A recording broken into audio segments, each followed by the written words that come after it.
अस्सलाम वालेकुम, मेरा नाम है बाबर अली हाशमी। आप देख रहे हैं क्रिप्टो 1.0। क्रिप्टो मार्केट और स्टॉक मार्केट दोनों मार्केट्स ही बहुत ज़्यादा वॉलेटाइल होने वाली हैं, कल भी और परसों भी। आज 12 दिसंबर है, 13 दिसंबर को एक मेजर किस्म का इवेंट हो रहा है और एक 14 दिसंबर को हो रहा है। ये दोनों इवेंट ही मार्केट को या तो बहुत ज़्यादा डंप करवा देंगे या बहुत ज़्यादा पंप करवा देंगे। ऐसा भी हो सकता है कि पहला जो 13 दिसंबर वाला इवेंट है, इस इवेंट के अंदर मार्केट बहुत ज़्यादा पंप करे या डंप करे, और अगर मिसाल के तौर पे पंप करती है तो उसके बाद जो 14 दिसंबर वाला इवेंट है वो डंप करवा देगा। या फिर ऐसा हो सकता है कि पहले मार्केट जो है वो डंप कर जाए, बहुत ज़्यादा गिर जाए नीचे अचानक से 13 दिसंबर को, और 14 को अचानक से पंप करना शुरू कर दे। ये दोनों चीज़ें ही पॉसिबल हैं, या दोनों इवेंट्स ही डंप करवा सकते हैं या दोनों ही पंप भी करवा सकते हैं। तो हम समझते हैं कि ये कौन से इवेंट्स हैं और इनका मार्केट के ऊपर क्यों असर होने वाला है, वो सारी चीज़ें हम समझते हैं। क्रिप्टो मार्केट का साथ में एनालिसिस भी करेंगे, बिटकॉइन और इथेरियम का भी। तो चलते हैं कंप्यूटर की स्क्रीन पर और देखते हैं कि क्या सूरत हाल है। अभी ये सबसे पहले जो आपके पास डाटा नज़र आपको आ रहा है, ये है फेड का इंटरेस्ट रेट डिसीजन। इसके ऊपर 2 दिन पहले मैंने एक वीडियो बनाई थी। उस वीडियो में मैंने बताया था 4 दिन पड़े थे तब।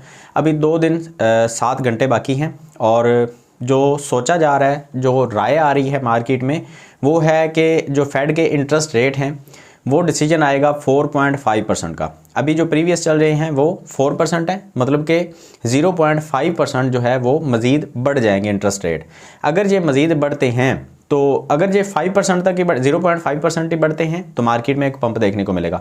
अगर ये 0.7% बढ़ते हैं, मिसाल के तौर पे यहाँ पे 4.75 हो जाता है, या 5% तक हो जाते हैं, ये ज़्यादा अगर बढ़ जाते हैं इंटरेस्ट रेट, तो फिर हमें मार्केट में एक बहुत बड़ा डंप देखने को मिलेगा। ठीक हो गया। आगे चलते हैं। तो हमारे पास एक जो मेजर इवेंट और है वो है कंज्यूमर प्राइस इंडेक्स, जिसको हम CPI इंडेक्स बोलते हैं। ये जो अभी एक्चुअल चल रहा है वो 7.7 चल रहा है। जो फोरकास्ट है, जो सोचा जा रहा है, वो है 8%, मतलब ये थोड़ा सा बढ़ सकता है। ठीक है, 0.3% तक ये इम्प्रूव हो सकता है, बढ़ सकता है मज़ीद। लेकिन अगर ये नहीं बढ़ता और ये वापस आ जाता है, मतलब कि अभी जो नहीं सॉरी मैंने आपको गलत बता दिया। ये सोचा जा रहा है 7.3%, ये प्रीवियस डाटा था। अभी का जो डाटा है दिसंबर 13 का, कल का जो इवेंट है वो है CPI का इंडेक्स का, और ये 8:30 पे ये अपडेट आएगी। और ये अपडेट हमें ये बता रही है कि जो फोरकास्ट है वो है 7.3%। अभी जो प्रीवियस चल रहा है वो 7.7% है। मतलब कि CPI जो कंज्यूमर प्राइस इंडेक्स है, CPI की जो रिपोर्ट है, अगर वो आती है कि इंटरेस्ट रेट कम हुए हैं तो मार्केट में एक पंप देखने को मिलेगा। अगर ये CPI का डाटा मार्केट के अगेंस्ट चला जाता है, ये 8% तक चला जाता है, या 7.5% या 7.8% तक चला जाता है, तो फिर हमें मार्केट में एक डंप देखने को मिलेगा यहाँ पे भी। ठीक हो गया। और अगर ये 7.3% से भी कम होता है नंबर, ये वाला एक्चुअल जहाँ पे आएगा, जैसे आप यहाँ पे देख रहे हैं कि 8% था और यहाँ पे 7.7 आया, तो इसमें मार्केट में इम्प्रूवमेंट देखने को मिली थी। ठीक हो गया। यहाँ पे अगर 7.3 सोचा जा रहा है और यहाँ पे अगर 7 आ जाता है या 6.5 आ जाता है, तो मार्केट में हमें इम्प्रूवमेंट देखने को मिलेगी। बहुत ज़्यादा इन्वेस्टर जो हैं वो एक्टिवेट हो जाएंगे, मार्केट में पंप देखने को मिलेगा। अभी हम अगर मार्केट की सूरत हाल देखते हैं तो सारी मार्केट हमें बेरिश पैटर्न दिखा रही है। NDX को देखें, NDX का पैटर्न बेरिश है, नेस्डैक। और SPX को देखें, जो S&P 500 है, यहाँ पे भी एक बेरिश पैटर्न, स्ट्रॉन्ग किस्म का बेरिश पैटर्न है। 10% तक मार्केट यहाँ से नीचे गिर सकती है। यहाँ पे अगर हम डॉलर इंडेक्स को देखते हैं तो डॉलर यहाँ पे ऊपर जाने के चांसेस ज़्यादा बन रहे हैं। यहाँ पे डॉलर का जो चार्ट है वो हमें बुलिश चार्ट नज़र आ रहा है, जो कि नहीं होना चाहिए। BTC की तरफ आते हैं तो BTC के अंदर भी हमें एक बेरिश किस्म का चार्ट नज़र आ रहा है, और ये चार्ट हमें कुछ इस तरह की सूरत हाल जो है वो दिखा सकता है। यहाँ तक मार्केट इजीली 15,300 400 तक, 15,400 500 तक हमें देखने को मिल सकती है। तो आगे चलते हैं अगर इथेरियम की साइड, तो इथेरियम हमें थोड़ा सा अलग किस्म का मूव दिखा रहा है। यहाँ पे इथेरियम के अंदर हमें चैनल बनता हुआ नज़र आ रहा है। ये जो चैनल है, ये आप देख सकते हैं, यहाँ पे अपर लाइन है, यहाँ पे लोअर लाइन है। इसके दरमियान में ही हमें मार्केट जो है वो कुछ इस तरह का मूव लेते हुए नज़र आ रही है। ठीक है, अगर ऐसा होता है तो मार्केट में ये खबरों के ऊपर डिपेंड करता है। यहाँ पे चार्ट कुछ भी नहीं कह रहा, चार्ट बिल्कुल सिंपल चल रहा है, कंसोलिडेशन जोन में है, या आप इसको साइडवेज ट्रेंड बोल सकते हैं। लेकिन खबर जो है उसका इम्पैक्ट लाजमी आएगा इथेरियम के ऊपर भी। अगर खबर जो है वो अच्छी आती है, जैसे मैंने बताया आपको फेड के इंटरेस्ट रेट या सीपीआई की जो रिपोर्ट है, अगर वो मार्केट को पॉजिटिव साइड पे लेके गई तो इथेरियम के अंदर हमें अच्छा खासा पंप देखने को मिल सकता है। अच्छा, यहाँ पे एक चार्ट पैटर्न बन रहा है, लेकिन इसको मैं ज़्यादा सीरियस नहीं ले रहा। उसकी वजह यह है कि ये इतना ज़्यादा वैलिड नहीं है। अगर आप इस चार्ट पैटर्न को देखें तो ये देखें, यहाँ पर अगर हम एक लाइन ड्रा करते हैं तो वो इतनी ज़्यादा कोई एक्यूरेसी लाइन में है नहीं। अगर हम यहाँ पर आते हैं इस लाइन के ऊपर, तो भी ये इक्यूरेट इतनी कोई है नहीं। यहाँ पे ये जो पॉइंट है ये हॉरिजेंटल पॉइंट है, ये इस लाइन को पॉइंट नहीं किया गया। ठीक हो गया। अगर हम यहाँ पे इस तरह का कोई पैटर्न बनाते हैं तो फिर हमें मार्केट में इथेरियम भी नीचे गिरता हुआ नज़र आएगा, और उसकी मैं आपको वजह बता देता हूँ। दूसरी लाइन यहाँ पे ड्रा होगी। मैं इसको ज़्यादा सीरियस नहीं ले रहा इस पैटर्न को। उसकी वजह यह है कि इथेरियम जो है वो पहले भी हमें इस तरह का पैटर्न यहाँ पे बनता हुआ नज़र आया था, और उसकी वजह से इथेरियम काफ़ी ज़्यादा नीचे गिरा है। मुझे नहीं लगता कि इथेरियम इस पैटर्न को ज़्यादा फॉलो करेगा। वैसे कर भी सकता है, कोई मतलब इतना इम्पॉसिबल चीज़ नहीं है, कर सकता है फॉलो, लेकिन ज़्यादातर जो चांसेस हैं वो हैं साइडवेज के। ठीक है, क्योंकि ये जो ट्रेंड है ये इतना ज़्यादा स्ट्रॉन्ग, ये जो ट्रेंड लाइन है ये इतनी ज़्यादा स्ट्रॉन्ग नहीं है।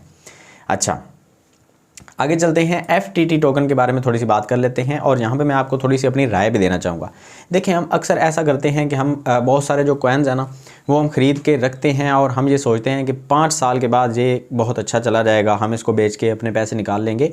और हमें अक्सर यूट्यूबर्स जो हैं वो ये कहते हुए नज़र आते हैं कि जब भी आप किसी कॉइन में लॉन्ग टर्म के लिए इन्वेस्ट करें तो आप वहाँ पर उस कॉइन को देखना छोड़ दें, आप एक्सचेंज को डिलीट कर दें। वकार ज़का साहब ने भी काफ़ी दफ़ा वीडियो में कहा कि जब भी आप लॉन्ग टर्म के लिए किसी कॉइन के अंदर इन्वेस्टमेंट करते हैं तो आप बार बार ना देखा करें, अनइंस्टॉल कर दें एक्सचेंजेस की एप्लीकेशंस को, वेबसाइट ना ओपन करें, आप भूल जाएं कि हमारा कोई कॉइन पड़ा है, आप बिल्कुल मार्केट से निकल ही जाएं। मतलब ऐसा नहीं करना, ये गलत है बिल्कुल। मैं इस चीज़ के साथ अग्री नहीं करता, और मैं उसकी आपको एक वैलिड रीज़न देने वाला हूँ।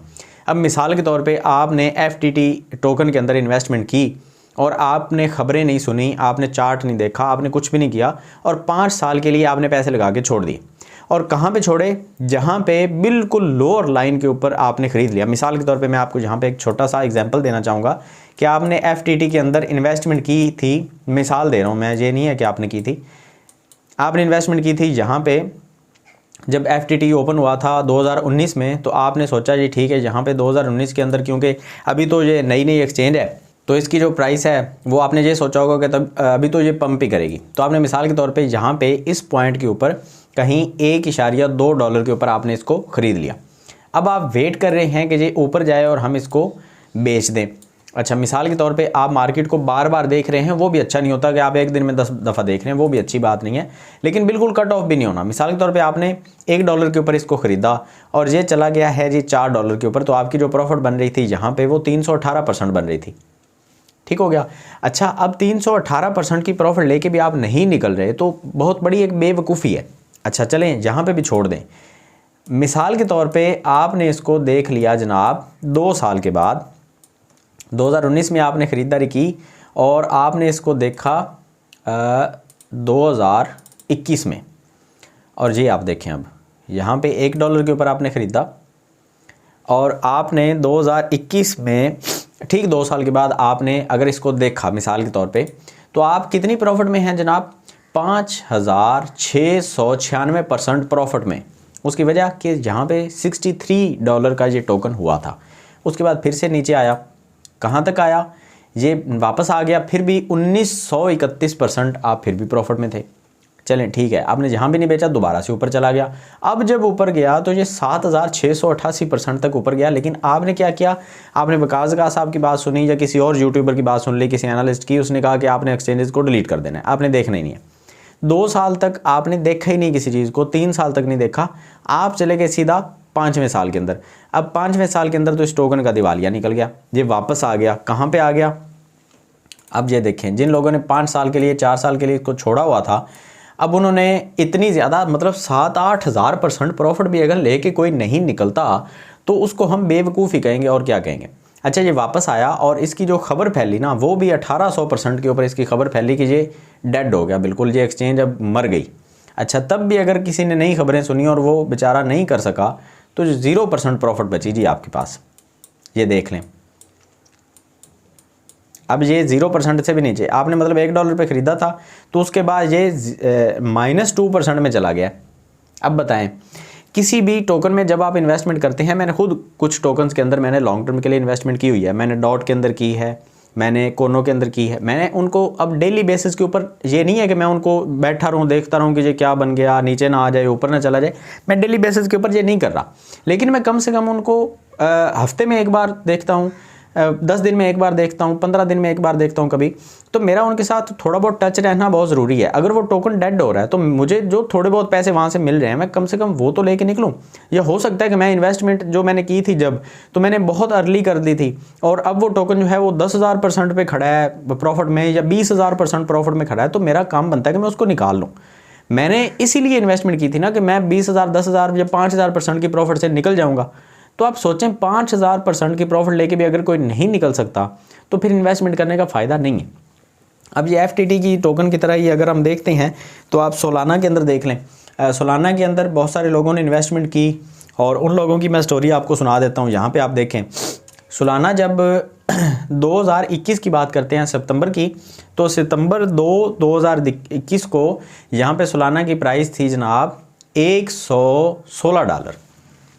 अब यहाँ पे सोलाना की स्टोरी सुन लें मुझसे आप, ठीक है। ये ज़्यादा कोई लंबी चौड़ी बात भी नहीं है, 1-2 साल की बात है। यहाँ पे 2 तारीख सितंबर का महीना जुमेरात को जिन लोगों ने $110 के ऊपर सोलाना को ख़रीदा, वो लोग चले गए थे 136% प्रॉफिट के ऊपर, और अक्सर लोगों ने नहीं बेचा होगा कि ये तो और जाएगा, ये तो और देगा, नहीं मिला। 136% के ऊपर आपने नहीं बेचा तो क्या हुआ आपके साथ? अब आप कितने डाउन हैं आप ज़रा वो भी सुन लें मुझसे। जिन लोगों ने नहीं बेचा था अब वो डाउन जा चुके थे 91.7% डाउन जा चुके थे वो लोग। और अगर अब की बात करते हैं तो अभी भी वो लोग 88% तक लॉस में है। तो मेरे भाई, अगर आपने प्रॉफिट के अंदर एग्जिट नहीं करना, और बीच में भी आपको ये 20-30% की प्रॉफिट जो है वो नज़र आ रही थी, हो सकता है कुछ लोगों ने एग्जिट कर दिया हो, लेकिन बहुत सारे लोग जो हैं वो बैठे रहते हैं। अगर आपने प्रॉफिट लेके निकलना ही नहीं है किसी कॉइन से और आप उसको देख ही नहीं रहे, आप मिसाल के तौर पे ये सोच रहे हैं कि ये और ऊपर जाएगा और ऊपर जाएगा, तो भाई कितना ऊपर जाएगा? कोई कॉइन कितना सा ऊपर जा सकता है, कितना ऊपर जाएगा वो, तो आप निकल गए करें उससे। अब जिस भी कॉइन की कहानी देखेंगे वो ऐसे ही होगा। अब BTC को भी अगर आप देखें तो कुछ लोगों ने यहाँ पे 19,000 में, कुछ लोगों ने 30,000 में, कुछ लोगों ने 40,000 पे इन्वेस्टमेंट किया था, वो 60-70,000 पे चला गया, लोग 1 लाख के इंतज़ार में बैठे हैं। और मेरे भाई निकल जाओ वहाँ से, ऑल टाइम हाई जब नया बन जाता है तो वहाँ से निकल गए करो। अब ये आप पूछते हैं कि भाई पता कैसे चलेगा, तो मेरे भाई सीखें। कहाँ से सीखना है? हमारी यूट्यूब पे वीडियोस पड़ी हैं, टेक्निकल एनालिसिस की पड़ी हैं, ट्रेडिंग स्ट्रेटजीज़ की पड़ी हैं, चार्ट पैटर्न्स की पड़ी हैं। जब एक बुरा पैटर्न बन गया तो फिर आपका निकलना बनता है मार्केट से। अगर आप सोलाना को भी देखें तो यहाँ पे एक चार्ट पैटर्न जो है वो बुरे तरीके का बना है, उसके बाद बार बार वो पैटर्न बन रहा है। अब यहाँ पर आप देखें, ये क्लियर हमें नज़र नहीं आ रहा है ये कौन सा पैटर्न है, मैं इसके बारे में बार बार बात कर चुका हूँ। यहाँ पे हमें क्लियर नज़र नहीं आ रहा है ये कौन सा पैटर्न है, ये देखें। उसके बाद हमें यहाँ पे नज़र नहीं आता ये कौन सा पैटर्न है, ये देखें। ये बार बार वही पैटर्न बन रहा है जो बिटकॉइन के अंदर हमें देखने को मिला।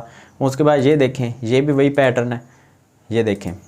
ये सारे वही पैटर्न हैं जो बेरिश पैटर्न है फुल, जिनके बाद मार्केट थोड़ी सी ऊपर जाके नीचे, थोड़ी सी ऊपर जाके नीचे। और अगर हम ट्रेंड की बात करते हैं यहाँ पे, तो मैं आपको यहाँ पे ट्रेंड लाइन अगर ड्रा करके दे देता हूँ, ये देखें।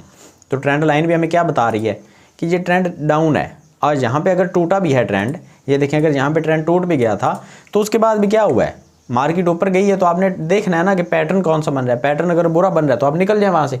और ये पता कब चलेगा? ये पता तब चलेगा जब आप पैटर्न्स को सीखेंगे। मैं ये कहता हूँ बार बार सीखें पैटर्न्स को, अगर आप नहीं सीखेंगे तो लॉस करेंगे मार्केट में। तो खैर मेरे ख्याल से अभी के लिए इतनी इन्फॉर्मेशन बहुत है आपके लिए। वीडियो ज़्यादा लंबी हो रही है, मैंने काफ़ी चीज़ें आपको समझा दी हैं। मिलते हैं नेक्स्ट वीडियो में, दुआ में याद रखिएगा। अल्लाह हाफ़िज़।